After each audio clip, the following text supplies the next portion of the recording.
Bienvenidos a Lo Simple No Vale. Laura, Javier, ¿qué tal estáis? Hola, Hola, muy buenas bien. tardes, muy bien. Bueno, lo primero, muchas gracias por pasaros por aquí. Vamos a hablar de actualidad política relacionada con Cataluña. Y bueno, Laura, empiezo por ti. ¿Qué te parece estas concesiones que sigue haciendo Sánchez en este caso, a Junts? Estamos, sobre todo empezando por la materia de inmigración.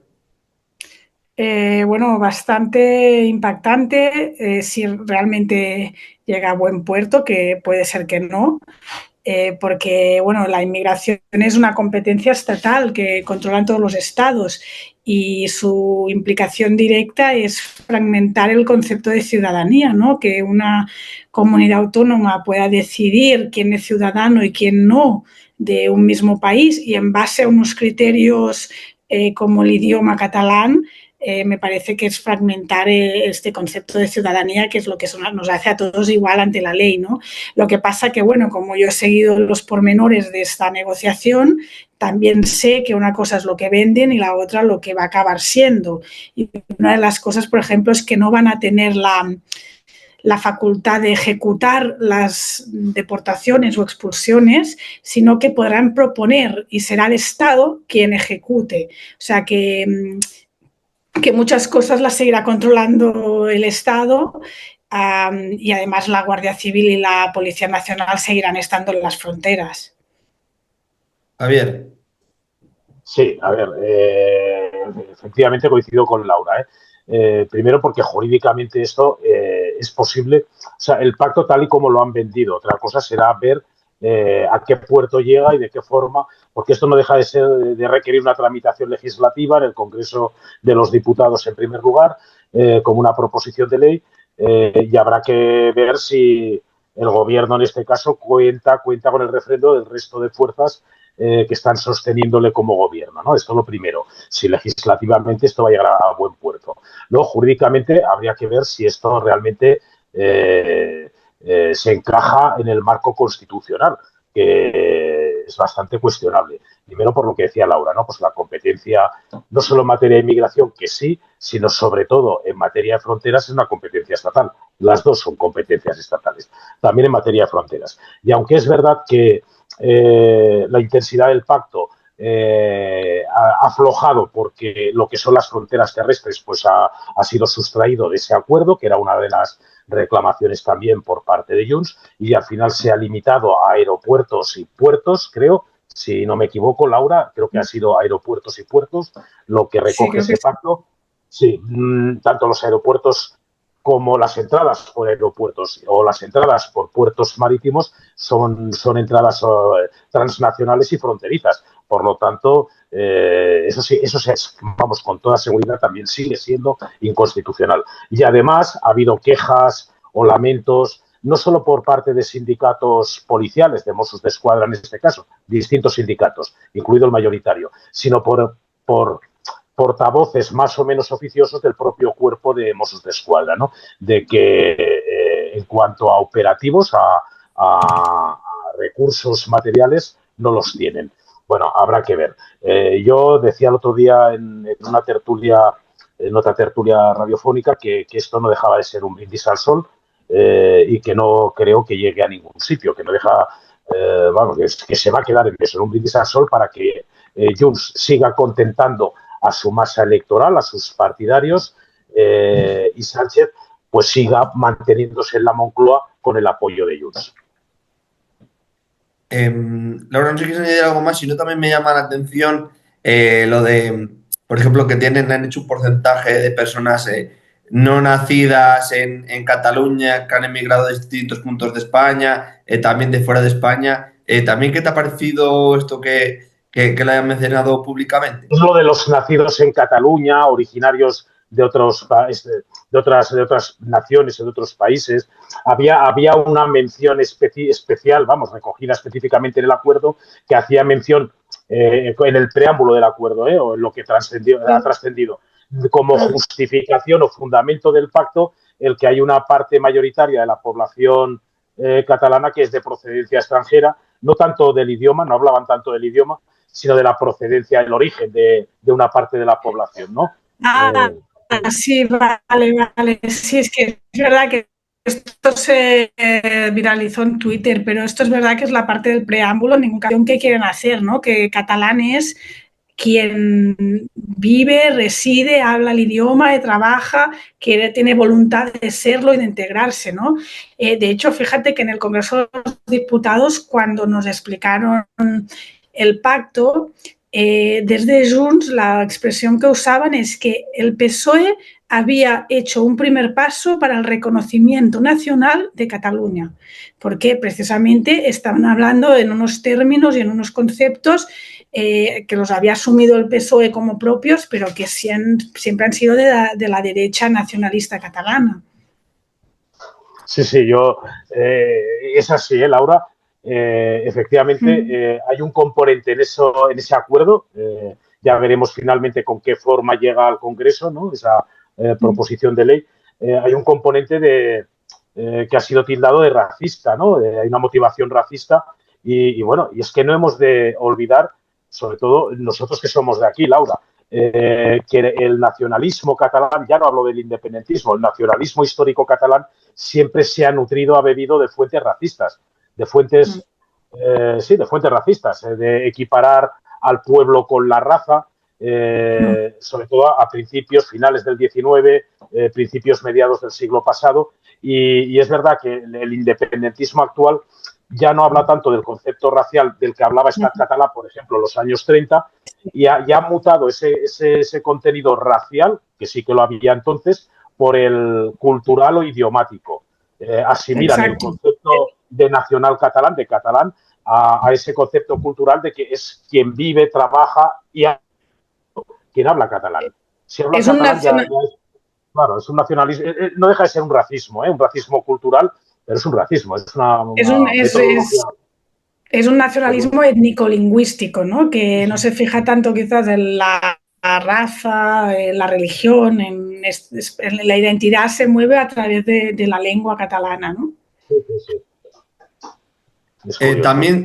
Sí. También, ¿qué os parece la condonación de deuda que le quieren hacer a Cataluña? Que también han incluido a otras comunidades. Yo creo que, no sé por quedar bien o porque realmente quieren ser equitativos, pero ¿qué te parece también esta propuesta de reducción de deuda que quieren darle a Cataluña?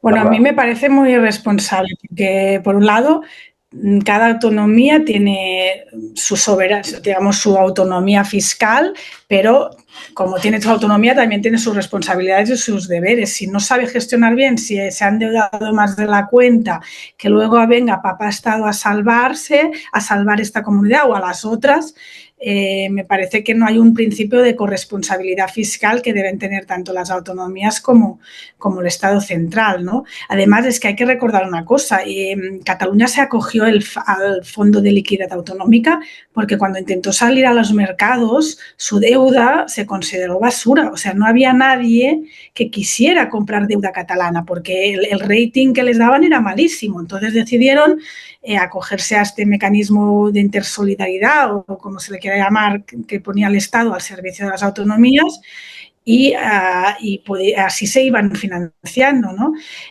Por un lado esto, luego la otra cosa, que si realmente luego se extiende esta condonación de la deuda a otras autonomías y lo que han señalado ya algunos economistas es que en realidad entonces no estás condonando a Cataluña, significa que Cataluña la pagará de otra forma, porque tendrá que pagar también esta condonación de las otras autonomías. O sea, esto no es gratis.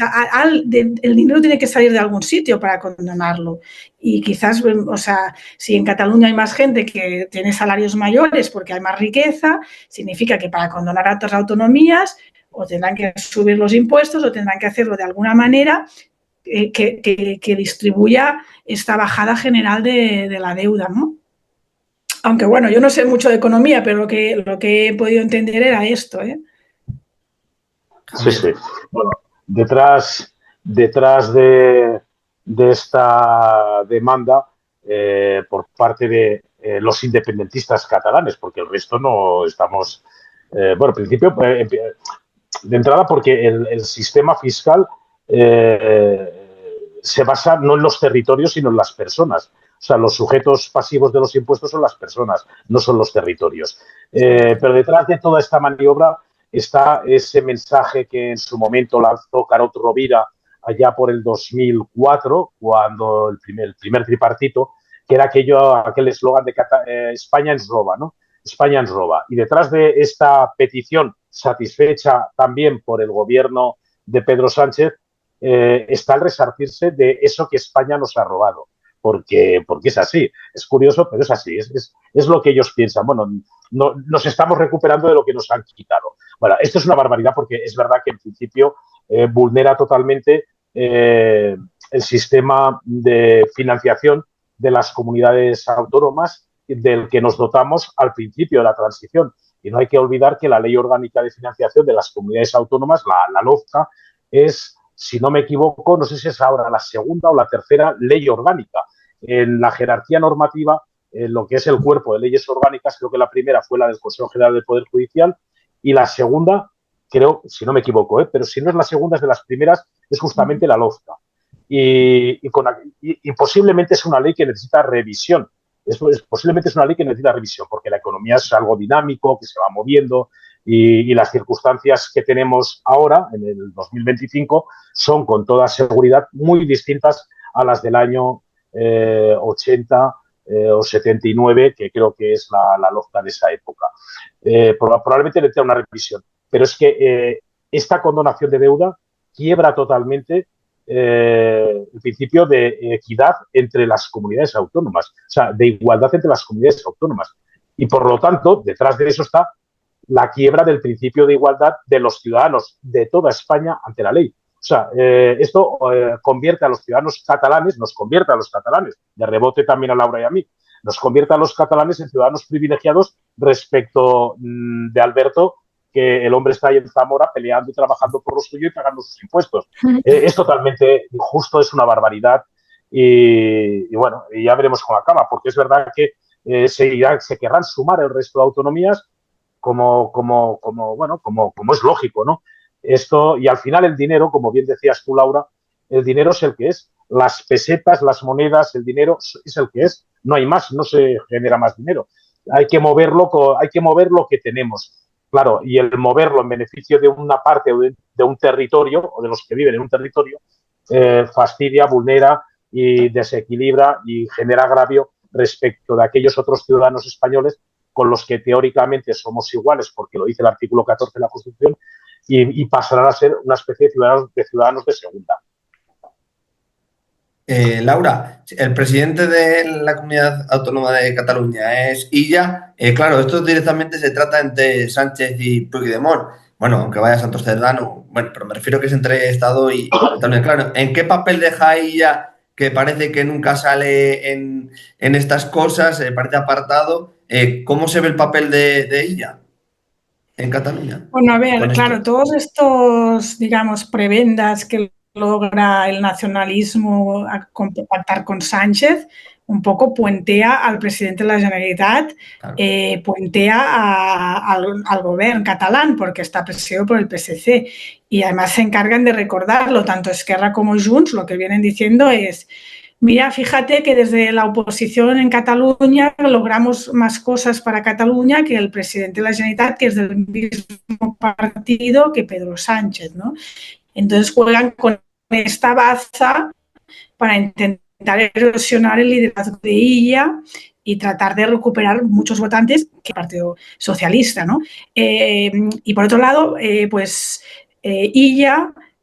por un lado, todo lo que procede de la negociación con Esquerra intenta decir que está de acuerdo porque son sus socios parlamentarios y que intentará desarrollar pues, la hacienda catalana, ¿no? Por ejemplo, con tal de cumplir con este plan, y por lo tanto no se desmarca mucho.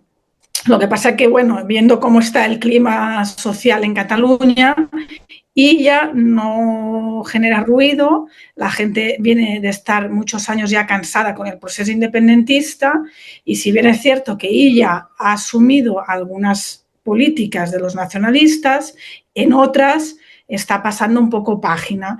Y digamos que la gente que incluso no es partidaria de la independencia, ni siquiera se considera nacionalista ni catalanista, lo puede incluso llegar a aceptar como un mal menor, ¿no? De decir, bueno, al menos cumplen la legalidad, no fuerzan las cosas tanto como los otros, y bueno, la situación está un poco así. Y Esquerra y Junts se pelean por ocupar el espacio hegemónico dentro del nacionalismo.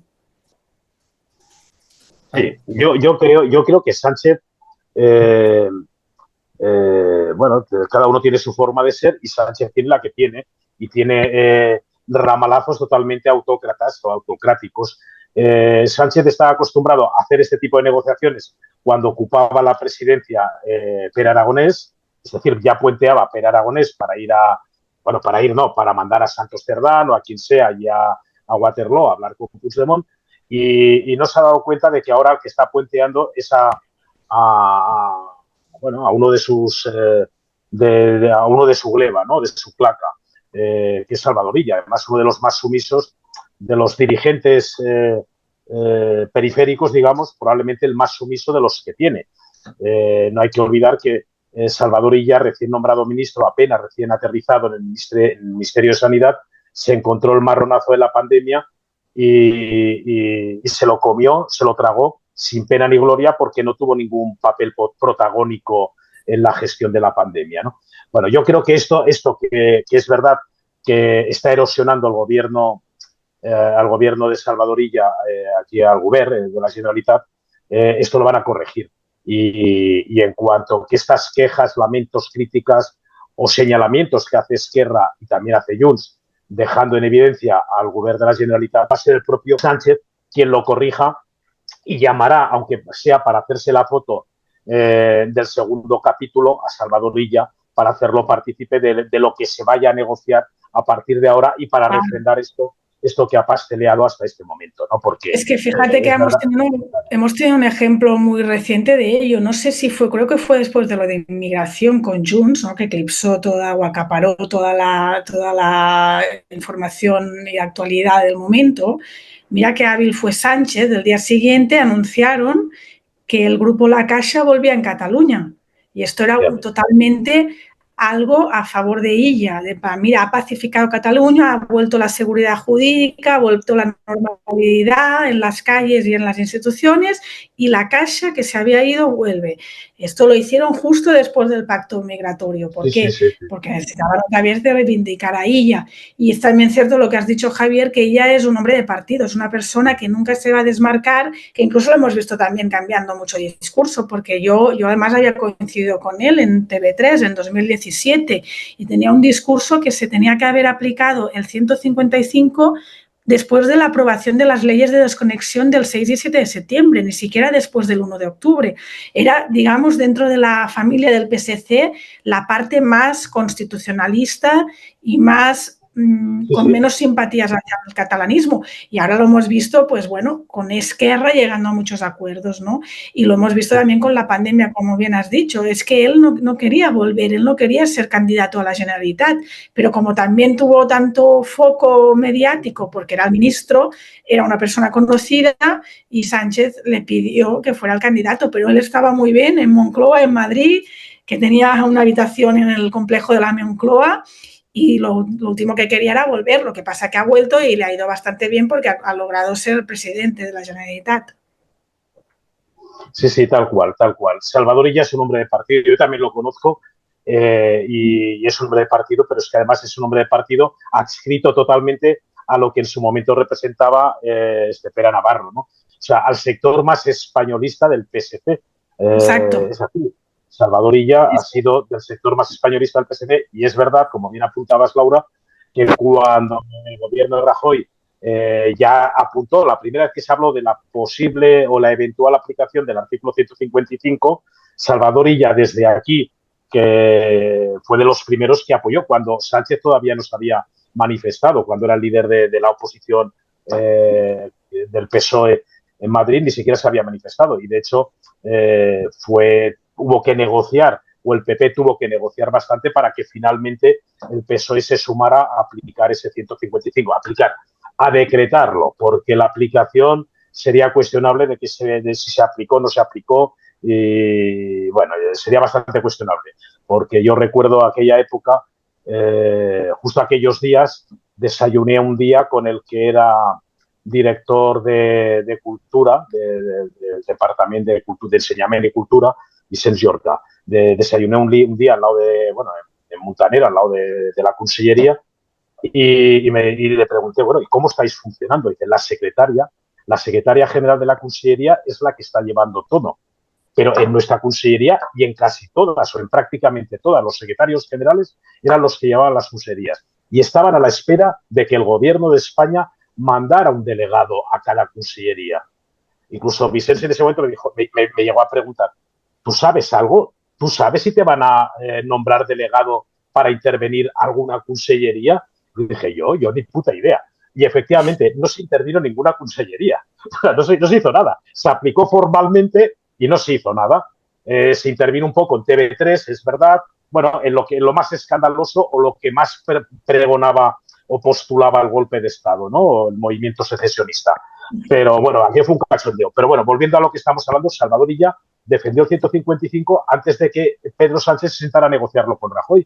Porque Salvador Illa es del sector más españolista, es o era del sector más españolista del PSC. Y yo cuando he conversado con él, pues me ha quedado muy claro que era así. Y a mí me sorprendió muchísimo cuando, cumpliendo órdenes de Pedro Sánchez, se presentó, porque es un hombre de partido y cumple lo que le dicen, él asume la jerarquía que tiene en cada momento, porque ha sido así, y accede a ser el candidato a la Generalitat.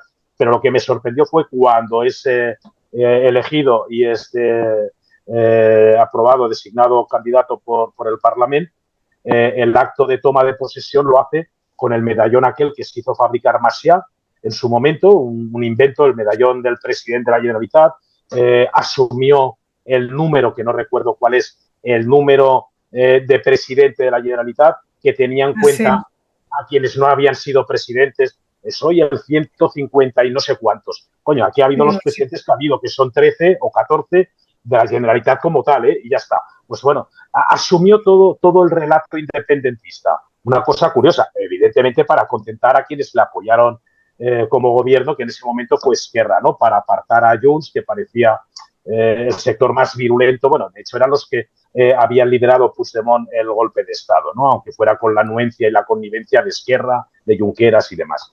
Pero sí, es curioso, es un hombre de partido y hará lo que le diga. Pero, y esta jugada de la Caixa que decías, bueno, para atemperar la publicación o la publicidad de la trascendencia pública del pacto de inmigración, se dio la noticia de que la Caixa volvía. Esas negociaciones se han llevado por parte, delegadas por parte de Salvador Illa, no de Pedro Sánchez. O sea, ha sido Salvador Illa el que tiene el mérito de haber hecho que la Caixa vuelva. Porque es verdad que, y si tú lo conoces, Laura, es un tío que es conciliador, que es un tío que es tolerante, se puede hablar con él, es dialogante, no es nada radical, es un tío que escucha cuando hablas. Bueno, pues bueno, ha conseguido traer a la Caixa. Por eso estoy convencido que Pedro Sánchez va a corregir la presencia del presidente de la Generalitat, de Salvador Illa, en cualquier futura negociación con Junts. Porque es que no puede ser de otra manera. Esto también, compañeras que cubren el PSOE, lo que también cuentan que podría ser un próximo candidato o sea, una vez ya esté agotado Sánchez, que no sé cuándo va a ser, si va a ser en 2027 o más tarde, pero que y ya se postula como un relevo que podría encajar y en las distintas corrientes del PSOE y que podría gustar y que incluso, bueno, y con un perfil muy distinto al de Sánchez realmente, porque en Cataluña, mientras digamos que busca la centralidad, ¿no? España, en cambio, Sánchez, en cambio, busca un poco siempre la confrontación, la polarización, señalar primero los medios, a las energéticas, a los bancos, ahora a los tecnócratas estos que llama él, de Elon Musk, y no es un perfil bastante antagónico al de Illa. Totalmente, sí. Sánchez es un personaje sectario, es un personaje con un talante guerra civilista, y Salvador Illa es justo lo contrario, eso es verdad. Yo que a este lo conocí cuando era alcalde de La Roca, yo creo que ya era alcalde de La Roca del Vallès, un municipio pequeño, mediano de aquí de Cataluña, y además creo que en esa época hicimos un pacto de gobierno un pacto de gobierno PSC-PP y tuvimos un regidor o dos con ellos en gobierno. Bueno, es un tío que es muy conciliador y que en ese momento parecía que no tenía ninguna ambición más allá de, bueno, pues ser alcalde de La Roca, ser diputado provincial de la Diputación, ni siquiera parlamentario, diputado en el Parlamento. Bueno, parece que sí que le ha gustado, el poder, o se ha visto absorbido y enamorado por la erótica del poder y de ministro que aterrizó allí, hablando claro, cagándose en todo con el marrón que le cayó con la pandemia. O sea, le acabó gustando el cargo, ahora presidente, aunque sea un presidente un poco ninguneado, presidente, y es posible, porque es verdad que el perfil que tiene Salvador Illa sería un perfil que rehabilitaría al PSOE, creo yo. Es un perfil totalmente antagónico al de Pedro Sánchez. Es un perfil que rehabilitaría al PSOE, que viene de lo que es las periferias, Cataluña en este caso, la más díscola de esas periferias, después de lo que pasó el 17, hombre, pues sería un perfil como integrador, dialogante. Fíjate una cosa que es verdad que le están aplicando en el Parlamento, porque también ha sido otra digamos, petición de sus socios independentistas, le han aplicado un cordón sanitario tanto a Vox como a Alianza Catalana por considerarlos de extrema derecha, pero Illa, como presidente, hizo una ronda de contactos con todos los partidos, no excluyó a Vox de la toma de contactos. Y yo creo que Sánchez de esto no lo ha hecho. Me puedo equivocar, no lo tengo, pero que no excluye a ningún grupo, ¿no? Bueno, como presidente de una región y un poco un acto de deferencia con toda la gente o todos los partidos que tenían representación. Pero Laura, no solo no lo ha hecho, sino que en la reunión que tiene convocada para mañana, salvo que yo hoy no he estado muy pendiente de la prensa, después de hacer las lecturas en diagonal por la mañana de aquellos a los que estoy suscrito, de aquellos medios que recibo. Pero creo que no ha corregido, no ha enmendado ya la convocatoria de mañana para hablarles de la cumbre europea, del rearme, del euro. Exacto, lo estoy viendo justo ahora. Se ve con el PP, con Esquerra, con Junts, con Bildu, con PNV, con Podemos, con BNG, Coalición Canaria, UPN. Exacto, sí, no está Vox. Bueno, pues esto sigue siendo una barbaridad, creo yo, Con independencia, claro, o sea, excluir a Vox por tacharla o etiquetarla de extrema derecha ya tiene un cariz antidemocrático, hablando claro, ¿no? Porque Vox está en el Congreso porque tiene electores y en democracia, bueno, de la misma forma que está el Partido Comunista o comunistas o extrema izquierda, Sumar, Podemos. Hombre, pues es perfectamente lícito que pueda estar un partido de extrema derecha. Entonces, no se le puede ningunear porque sea considerado extrema derecha, porque él está gobernando con la extrema izquierda. Otra cosa sería, y eso sería más justificable, por lo menos yo lo entiendo así, y esto ya entiendo que es una opinión muy personal, porque yo sí que estoy posicionado claramente en el conflicto de Ucrania, que es que si se hubiera excluido a esa reunión de mañana a Vox por su afinidad con Rusia, ¿no? Por ser considerado un partido prorruso que legitima en parte y cada vez más ese viraje de Vox hacia Rusia, no ya por la influencia de Donald Trump, sino por sí mismo, por Orbán, por su desafección al grupo de Giorgia Meloni y la adscripción a patriotas de Orbán, que es descaradamente prorruso, porque el sábado, si no me equivoco, y no han enmendado tampoco, van a nombrar secretario general a dedo, porque ahí tampoco se elige a nadie, eso es verdad. Van a nombrar secretario general del sindicato de Vox de Solidaridad Española a Jordi de la Fuente, un elemento que era nazi hasta hace 4 días, pero nazi del MSR, un elemento que ha sido el prologuista y el introductor, el prologuista de las traducciones de los libros de Alexander Dugin aquí en España, un individuo que ha defendido la invasión de Ucrania por parte de Rusia porque es de los que considera, defiende y replica el relato ruso de Putin de que Ucrania forma parte de Rusia. Claro, si Pedro Sánchez hubiera justificado la exclusión de Vox porque lo que se está tratando ahí es la eventual agresión o el riesgo que supone Rusia con el conflicto de Ucrania y con el posicionamiento de Putin, de Estados Unidos ahora, y hubiera justificado la exclusión en ese acercamiento prorruso de Vox, pues hombre, igual yo lo entendería más. Por el hecho de etiquetarlo es de extrema derecha, es una barbaridad cuando está gobernando con la extrema izquierda. Pero bueno. Chicos, si queréis lo dejamos aquí, otro día debatimos más sobre Cataluña, ¿vale? Pues muchas Muy bien, gracias, como muy queráis. interesante. Me alegra de haber coincidido con Javier, así que muchas gracias. Bueno, pues lo mismo, un placer, Laura, haber compartido espacio contigo y con Alberto, pues como siempre. Ahí está Hierático, que parece el pantocrator de Taúl, pero es un crack. Muchas gracias, Alberto. Bueno, muchas gracias y un fuerte abrazo. Igual, venga, hasta luego. Adiós. Chao.